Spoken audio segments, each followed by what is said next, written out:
Leandro Almeida, do canal Assessorando, e nós vamos fazer uma sequência de vídeos para microempreendedor individual. Espero que você goste. Hoje no canal Assessorando eu vou falar sobre 5 vantagens em ser MEI, o microempreendedor individual. Eu separei aqui 5 vantagens, as que eu considero pelo menos que sejam as principais.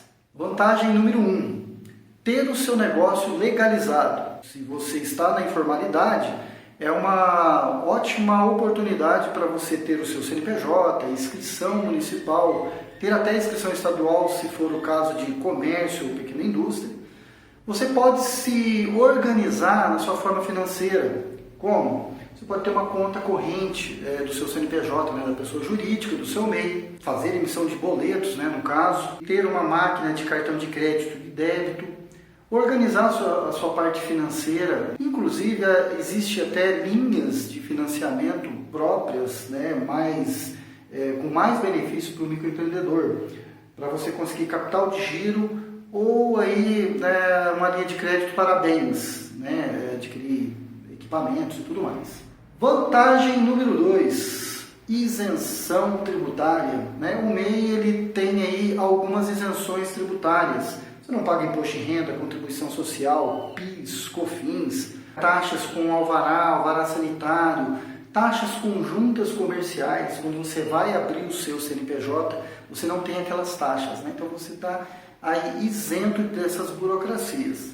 Lembrando, e muito importante, que o MEI não está isento de todos os tributos, Existem alguns tributos, alguns impostos e contribuições que podem incidir sobre o MEI. Vantagem número 3, benefícios da Previdência. Você tem direitos dos benefícios previdenciários, O seu dependente, você como microempreendedor, vai fazer direito aí, vai fazer jus aos benefícios da Previdência. E aqui cabe um comentário importantíssimo.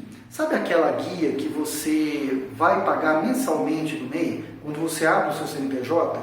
Então, ela é composta de 5% de INSS sobre o salário mínimo, R$1 a título de ICMS e R$5 a título de prestação de serviço, quando você for prestador de serviço.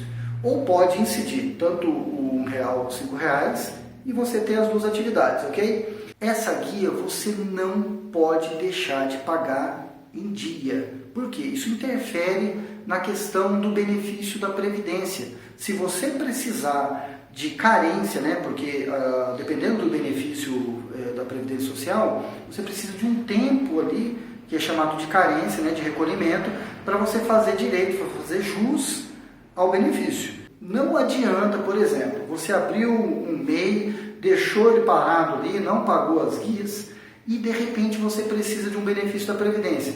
Não adianta você correr lá, pagar as guias em atraso, que não funciona. Você precisa pagar, melhor dizendo, o benefício ele só começa a contar a carência a partir da primeira guia paga em dia. Então você não pode deixar de pagar para fazer jus aos benefícios da Previdência Social. Vantagem número 4, ter até um funcionário. O microempreendedor, o MEI, ele pode ter até um funcionário. Se você contratar 2, você já não pode estar no microempreendedor mais. Lembrando que essa modalidade do MEI, ela é uma modalidade de microempresa, está dentro do Simples Nacional.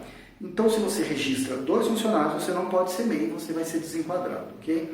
Você pode registrar esse funcionário com um salário mínimo ou o salário da categoria, se você é da categoria do comércio, por exemplo, o salário mínimo ali daquela categoria. Enfim, vamos falar que você registrou um empregado e depois de um tempo ele se ausenta. E aí, o que acontece?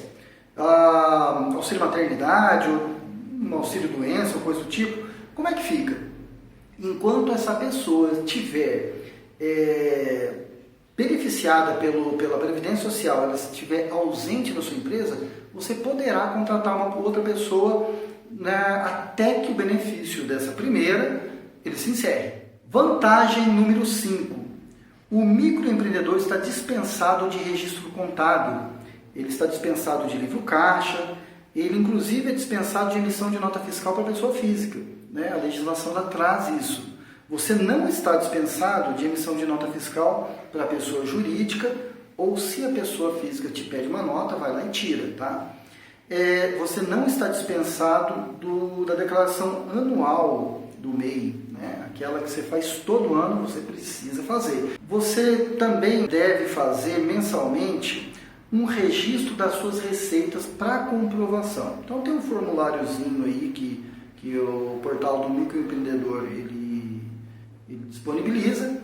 É muito simples, você coloca lá suas receitas, né? Receita com serviço, receita com indústria, receita com comercialização. Se você tem um ou outro, ou se tem todos eles, você deve registrar e guardar. Eu entendo que desse assunto que nós tratamos aqui, 3 pessoas são interessadas diretamente. O primeiro, o negócio. Se você vai abrir um negócio novo, e lembrando aqui que o microempreendedor, para você se encaixar nele, as atividades, existe uma lista de atividade permitida, né? Você tem que se enquadrar nessa lista. Você não pode ter um outro CNPJ, um outro negócio, não vai funcionar. E aí, você se enquadrando nas características do MEI por atividade e tudo isso que eu já falei, você pode se beneficiar dessas vantagens todas que nós citamos aqui. O segundo é aquele cara que já abriu o microempreendedor, mas está, vamos dizer assim, ele está irregular. Ele abriu e abandonou lá, está prestando seu serviço, mas as guias todas estão atrasadas, ou a maioria delas. Às vezes chega microempreendedor a não fazer as declarações anuais, nem lembrava, nem sabia que tinha que fazer isso, só simplesmente abre o microempreendedor e abandona. O terceiro seria microempresas. A empresa ela perdeu muito faturamento, ela está com problemas financeiros, às vezes bancários, com fornecedor, com o próprio fisco. Você pode se enquadrar no MEI só em janeiro. Então, obedecendo isso, você faz o quê? Você migra para o MEI, fica um tempo ali usufruindo dos benefícios do microempreendedor, recupera financeiramente para depois você voltar para o mercado como microempresa e até voltar com uma empresa de pequeno porte. Além disso, eu considero que o microempreendedor, nós temos 2 tipos. Primeiro, ele é o microempreendedor, o MEI permanente. É aquele cara que vai abrir o seu negócio e vai ficar no microempreendedor para o resto da vida, né? Ou pelo menos ele não tem pretensão ainda de um crescimento. Vou dar um exemplo. Uma costureira, por exemplo, que toda a vida trabalhou ali, mas era informal. Ela entra para o microempreendedor, se formaliza, mas não tem pretensões ali de crescimento. O segundo seria o microempreendedor em transição, o que eu chamo de transição. O que seria isso? O cara entra na modalidade, ele fica ali, mas o seu negócio tem expansão. Exemplo de um comércio aí de roupa, né? O empreendedor ele entra, abre a sua atividade, usufrui de todos os benefícios e começa a crescer. De repente ele começa a estourar o seu faturamento que no MEI, por ano, R$81 mil, uma média mês aí de 6.750. Então se você abre o seu MEI no meio do ano, por exemplo, não é 81 mil, é o proporcional ali ao ano que foi aberto. Então, o que acontece? Ele abre o negócio dele e começa a crescer. De repente, ele precisa de 2 funcionários, estoura esse limite aí e passa a ser microempresa, empresa de pequeno porte, abrir até filiais, inclusive, né?